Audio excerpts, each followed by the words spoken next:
नमस्कार दोस्तों, मैं रुद्र प्रताप सिंह अपने सिविल कैरियर चैनल में आपका स्वागत करता हूं।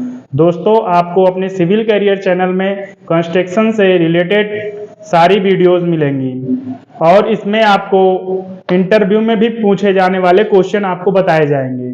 तो जिसलिए आप वीडियो को देखिए और ज़्यादा से ज़्यादा लोगों को बताइए, क्योंकि लोग मकान या घर बनवाते हैं तो उसके पहले लोगों को जागरूक रहना बहुत ज़रूरी है।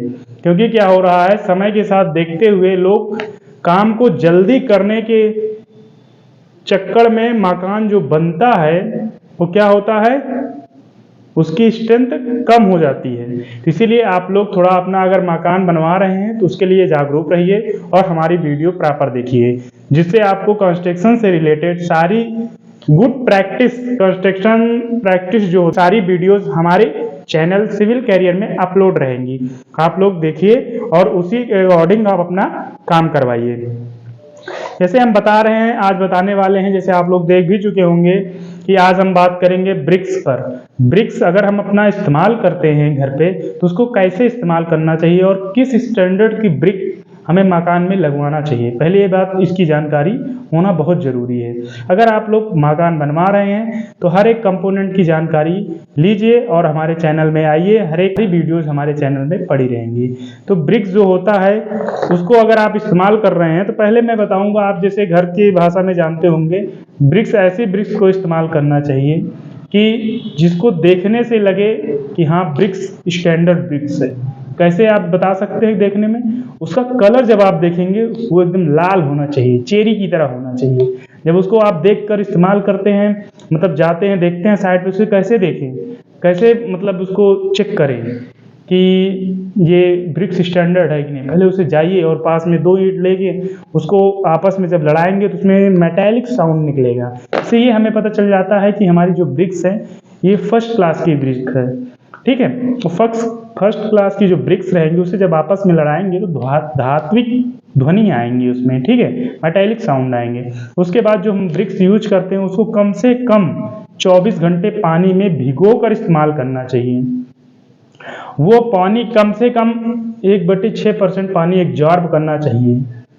ठीक है, जिसे अभी मैं क्वेश्चन जितने हैं क्वेश्चन भी आपको बता रहा हूँ। और अगर जो ब्रिक्स इस्तेमाल कर रहे हैं वो ब्रिक्स हमारी प्रॉपर, एक प्रकार से कह सकते हैं ना, भीगी होनी चाहिए। ये नहीं कि आप 10 मिनट हुए पानी डालें और उसके बाद आप इस्तेमाल कर रहे हैं। ऐसे ब्रिक्स को इस्तेमाल नहीं करना चाहिए मकान में। अगर ऐसे ब्रिक आप इस्तेमाल करते हैं तो आने वाले उस समय में क्या होगा, ब्रिक्स में भी कई कमियां होती है, वो भी सब आपको देखने को मिलेंगी साइड पर ही। इससे क्या होता है, अगर ब्रिक्स को प्रॉपर अगर आप भिगो कर इस्तेमाल नहीं करते हैं तो उसमें क्या होता है कि आगे चल के आपके मकान में आपको देखने को मिलेगा कि वाइट कलर से आपको पूरी दीवार ही दिखने लगेगी, पूरी दीवार वाइट कलर की हो गई। तो अब आप समझ सकते हैं कि ईंट जो आज प्रॉपर बन रही है भट्ठों में, हर काम को जल्दी करने के चक्कर में लोग क्या करते हैं, कुछ नया तरीका अपनाते हैं। पहले तो ऐसा नहीं था, बट अब चल रहा है कि ईंट को अगर बना रहे हैं प्रॉपर तो उसमें नमक डाल दे रहे हैं। जब नमक डालकर बनाया जाता है ईंट को, उससे क्या होता है, फायदा भी है उन लोग को जो बना रहे हैं। तो उसमें क्या होता है, ब्रिक्स में नमक मिला दिए तो उसमें क्या होगा कि जल्दी पक जाएगा, और जल्दी पक जाएगा तो मार्केट में जल्दी बिकेगा, तो उससे प्रॉफिट भी होगी भाई। तो क्या करते हैं लोग, ब्रिक्स को जल्दी पकाने के चक्कर में उसमें नमक डाल दिए। और नमक डाला हुआ ब्रिक्स अगर हम घर पे इस्तेमाल कर ही रहे हैं, प्रॉपर जनरली हम लोग इस्तेमाल ही करते हैं, तो उसमें क्या करना चाहिए, तो भिगो कर इस्तेमाल करें। अगर नहीं कर रहे हैं तो पानी जल्दी सोख लेता है, तो फिर दिक्कत आती है कि अगर वो जो प्रॉपर आप उसकी तराई नहीं करेंगे तो उसमें क्या होगा, पूरा अपनी पूरी दीवार में व्हाइट कलर का आ जाएगा। फिर वो टाइम लगता है, हम लोग देखते हैं तो कहते हैं इसके कारण से, बट वो रीजन जो होता है, मेन रीजन होता है तराई के कारण से। आप अच्छे से तराई कर दीजिए। ब्रिक्स होता है अपना 24 घंटे ब्रिक्स को पानी में डालिए, उसके बाद इस्तेमाल करिए, आपके मकान की स्ट्रेंथ कम से कम 20% बढ़ जाएगी। इसीलिए कहा जाता है कि थोड़ी सी गाइडलाइन लेके आप अपना मकान बनवा रहे हैं तो वो मकान समझ लीजिए अगर 100 साल चलने वाला 150 साल चलेगा, क्योंकि आपकी उस गाइडलाइन के अकॉर्डिंग अगर काम हुआ है तो। इससे यह है कि आपका मकान जो बनेगा काफी अच्छा बनेगा। तो आपको जो छोटी छोटी जानकारी थी हमने दिया, पहली बात तो जो ईंट हो बढ़िया रेड कलर की ईंट हो। अगर साइड पे टेस्टिंग कर रहे हैं तो 1.5 मीटर से अगर हम गिरा रहे हैं तो फर्श पे जब गिरे तो टूटे ना। उसके बाद जो उसके कोने हों, कोने को देख कर इस्तेमाल करना चाहिए। कोने एकदम बारीक होने चाहिए, बढ़िया नुकीले होने चाहिए, टूटे नहीं होने चाहिए। उसके बाद क्या है, ब्रिक्स को बढ़िया पानी में भिगोकर 24 घंटा भिगोकर फिर इसको इस्तेमाल करना चाहिए। उसके बाद जो ब्रिक्स इस्तेमाल करें वो फर्स्ट क्लास की ब्रिक्स इस्तेमाल करें। खंजर उंजड़ ये सब मत मंगाएं, क्योंकि क्या होता है उसे अगर आप झावा वाली ब्रिक्स मंगा रहे हैं, 4th क्लास की ब्रिक्स मंगा रहे हैं, 3rd क्लास की, 2nd क्लास की, हर एक का अकॉर्डिंग होता है आप कहाँ इस्तेमाल कर रहे हैं। जो फर्स्ट क्लास की हमारी ब्रिक होती है वो आइए इंजीनियर के अकॉर्डिंग जो हमारी होती है वो अपने हर एक मकान में हर जगह लगवा सकते हैं, ठीक है। जो 2nd क्लास की होती है उसको क्या होता है डिसाइड कर दिया जाता है कि मान लीजिए आप दीवार चिना रहे हैं तो दीवार के बाद इसको आप और जगह इस्तेमाल मत करना। तो इसलिए क्या कहते हैं हर एक का कैटेगरी अलग अलग होते जाता है। फर्स्ट क्लास को आप कहीं भी इस्तेमाल कर लीजिए, 2nd क्लास को आपको छोड़ना पड़ेगा, कुछ चीज़ों को हटा के वहाँ इस्तेमाल करना उचित नहीं है, वहाँ नहीं करना पड़ेगा। 3rd क्लास के हम लोग जैसे फर्श बनाते हैं उसमें इस्तेमाल कर। 4th क्लास की ईंट है, एकदम 4th क्लास की ईंट है, उसे इस्तेमाल करने योग्य नहीं होता है। उसे आप लोग देखते हैं कि मगर वो 4th क्लास में एक खासियत होती है वो झावे की तरह होती है। उस ईंट से ज़्यादा मजबूत वो फर्स्ट क्लास की ईंट नहीं होती है, मगर वो क्या होती है टेढ़ी मेढ़ी नीले कलर की, उसका कलर भी चेंज हो जाता है, डिजाइन भी चेंज रहती है। तो उस ईंट को हम लोग ज़्यादा इस्तेमाल नहीं करते हैं और ना ज़्यादा करना भी चाहिए, क्योंकि उस ईंट का कोई मतलब नहीं होता। उसे कम से कम बचें आप उससे, वो इस्तेमाल करने से। मतलब आपको जहाँ अपना स्ट्रेंथ देना हो तो उससे बचें, कि मतलब ऐसे ईंट का हम इस्तेमाल ना करें और अच्छे नंबर 1 की ईंट की इस्तेमाल करें, ठीक है। आइए हम अपने क्वेश्चन पर चलते हैं और क्वेश्चन पे आप बताते हैं कि आज का क्वेश्चन प्राप्त। आइए दोस्तों आज का जो इंपॉर्टेंट क्वेश्चन है उसके बारे में जानते हैं।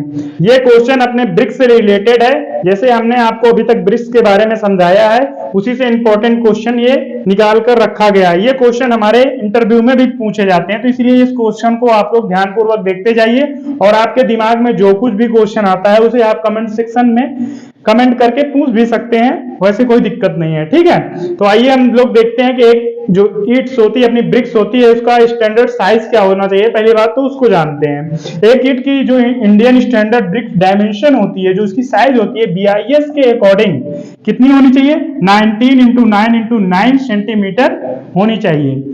और जो हमारा एक ब्रिक्स होता है उसकी कंप्रेसिव स्ट्रेंथ कितनी होनी चाहिए, जो हमारा ब्रिक्स होता है उसकी कंप्रेसिव स्ट्रेंथ हमारी 105 kg/m² से कम नहीं होनी चाहिए। ये हमारा दूसरा क्वेश्चन हो गया। और एक हमारा तीसरा क्वेश्चन जैसे क्या है, एक ईंट का भार, जो हमारा एक ईंट है उसका भार कितना होना चाहिए, 2.75 से 3 kg होना चाहिए, ठीक है।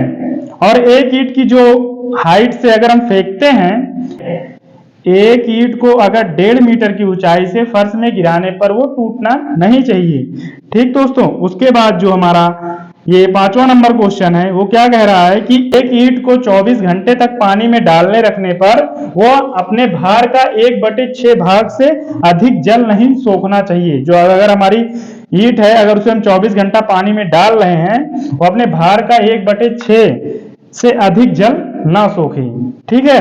और जो लास्ट में है दोस्तों, एक ईंट का रंग जो होना चाहिए वो लाल कलर का होना चाहिए।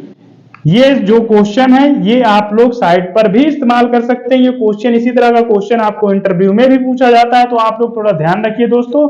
ऐसे क्वेश्चन हम कोई भी टॉपिक्स लेके आएंगे उस पे आपको कम से कम जितने भी क्वेश्चन उसमें अच्छे लगेंगे उसको मैं यही बोर्ड पे लिखूंगा। आप भी इस क्वेश्चन को लिख लीजिए और ये नॉलेज में रखिए, क्योंकि ये क्वेश्चन जो है आगे चल के आपको बहुत काम आएगा। अगर कंस्ट्रक्शन से रिलेटेड आप कुछ वर्क भी कर रहे हैं, अगर कहीं काम कर रहे हैं, तो ये क्वेश्चन आपसे जरूर पूछा जा सकता है। इसलिए इस क्वेश्चन को आप एक नोट्स बनाते चलिए और लिखते भी चलिए, और कंस्ट्रक्शन से रिलेटेड आप सारी जानकारी हमारी वीडियो में पा सकते हैं।